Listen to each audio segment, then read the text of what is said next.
Well, knock me down with a feather. Another day, another bizarro story about how the far left has turned itself inside out and upside down and is now actually chastising those very people it once championed only a few years ago. Just consider the mind-boggling story regarding Julia Beck.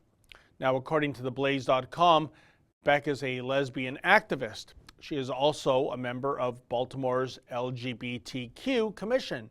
Oops, I meant to use the past tense there because Miss Beck, who happened to be the only lesbian on the Baltimore LGBTQ commission, was recently kicked off the commission.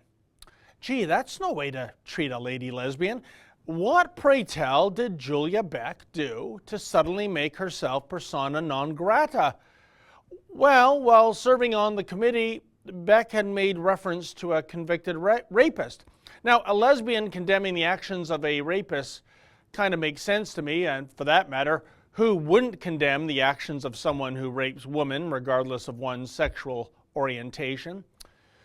Oh, oops again, I almost forgot to mention that the rapist in question currently identifies as transgendered. Yes, we're talking about British transgender woman Karen White, who was sentenced to life in prison after pleading guilty to raping 2 female inmates after he was transferred to a women's prison due to his declared gender change.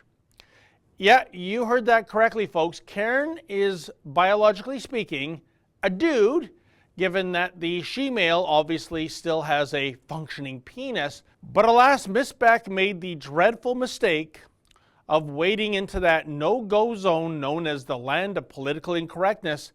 That's because during the committee hearing, Beck continually referred to the rapist with the wrong pronoun, calling the rapist he as opposed to she. Now, as brutal as rape is, folks, sexual assault is apparently nowhere near as bad as committing the abhorrent thought crime known as misgendering. And so it was that Beck was shown the door. Doesn't she know that transgender rapists have feelings too? In the aftermath of her dismissal, a stunned Beck says she now finds herself, quote, politically homeless, end quote, merely for stating biological facts. Poor dear, didn't she get the memo? When it comes to LGBTQ issues, the T part of that alphabet soup always trumps the L, G, B, and Q parts. After all, transgender people are a protected species these days, occupying the second highest position on the human rights totem pole. And they must always, always be accommodated and never, ever misgendered, which is why Beck had to be taught a lesson. My prediction, although Julia Beck laments that she's politically homeless right now, how soon do you think it'll be before she jumps off the crazy train that is the far left and becomes a conservative? I think I'll start my stopwatch right now. For the Rebel.media, I'm David the Menzoid Menzies. Hey folks, have you heard you can listen to all Rebel shows as a podcast? Please go to therebel.media/listen.